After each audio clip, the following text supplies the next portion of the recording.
شوعت بغصبت كتوغدم زغبأكا حدغኛታት ባህርያት ቀዳማይ ዕላማታት ካን ሽቶታት ካን ካልኦት ሰባት መንጋር እዚ ባህር እዚ ሓደገኛ ዝኾነሉ ምኽንያት ሰባት ብዛዕባ መጻኢኻ ኣብ ትዕልሎም እዋን ጽቡቕ ዘይክስምዖም ስለ ዝኽእል ርኹስ ቅን ዘኸተሎ ናይ ዕንወት ስጉምቲ ኣብ ልዕለኻ ከየካይድ እዩ መብዛሕትኦም ሰባት ንሳኻ ዘለዎም ዝምድና ብዘይገድስ ካብኦም ንላዕሊ ጸብለል ኢልካ ኹሪኢኻ ወይ እውን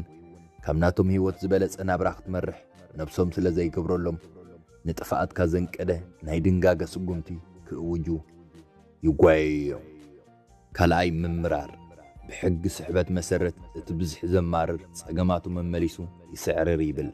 ብመጠን ዘማራርካ ጸገማታትካ ተደሚሮም ረቢሖም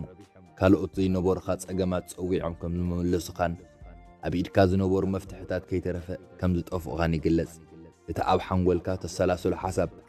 ዝዓበየ ቦታ ናይ ህይወትካ ከም ዝሕዝ ምግንዛብ የድሊ ሳልሳይ ብዛዕባ ዘይምልከተካ ጉዳይን ሰባትን ምሕማይ እዚ ባህር እዚ ልምዲ ምስ ዝገብረልካ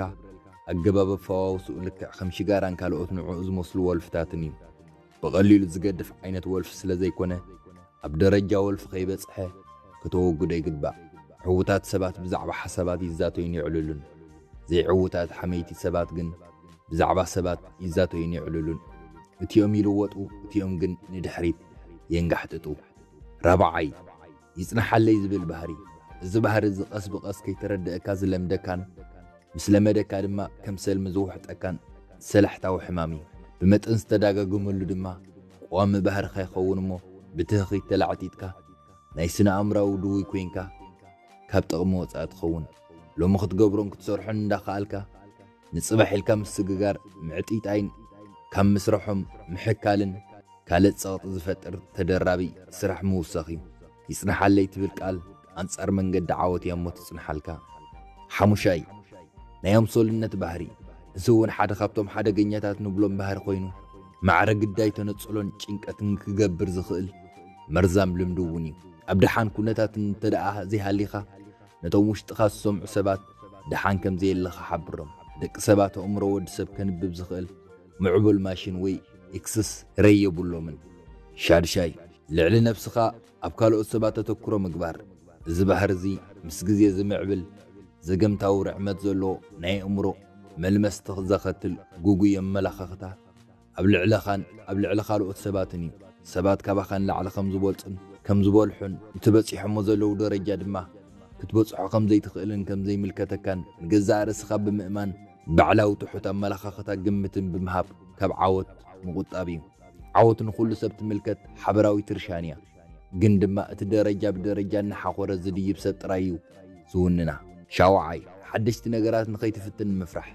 እዚ ከም ቀንድን ኣዝዩን ኣበረኛን ዝወስድ ሓደገኛ ባህሪ እዩ ሓደገኛ ስጉምቲ ካብ ምውሳድ ምቁጣብ ወላ እኳ ዝጽላእ ውሳነ እንተዘይኮነ ሓደ ግዜ ግን ሓደገኛ ስጉምቲ ሪስክ ብዘይ ምውሳድካ ትኸስሮ ነገራት ኣለዉ ብዙሕ ግዜ እቲ ናይ ዓወት መንገዲ ለማቕ ስለ ዘይኮነት ኣብቲ ጉዕዞ ከተማልኦም ትጠልበካ መለክዕታት ኣሎ ካብቲ ብዙሕ ሓደ ሪስክ ምውሳድ እዩ ኣብ ናይ ምቾት ውሻጠ ኮምፎርት ዞን ኮይንካ ዝርከብ ለውጥን ዓወትን የለን ዓወት ዋጋ ይሓትት እዩ ክትከፍሎ ዝግባእካ ዋጋ ክፈልሉ ማዕረ ህይወትካ እውን እንተኾነ ጸሓፊ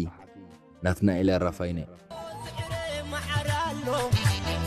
تعيمك زيتسكب هركود كان كخمن في سركب عمت مام كل يوم بخسب نقل سمان ولا أتلاقم عمت مام كل يوم بخسب نقل سمان ولا أنت تسكب اللي قدر اللي قدر كاسي وفل كامن باي يصاب حمد دي نسبايك حنكيكم سني تخيد البيت مسكن فتاري احنا زهاري عين بركي زتنعز قابسن خيز البيت نبرا مكرا وسعر أوري سعر أوري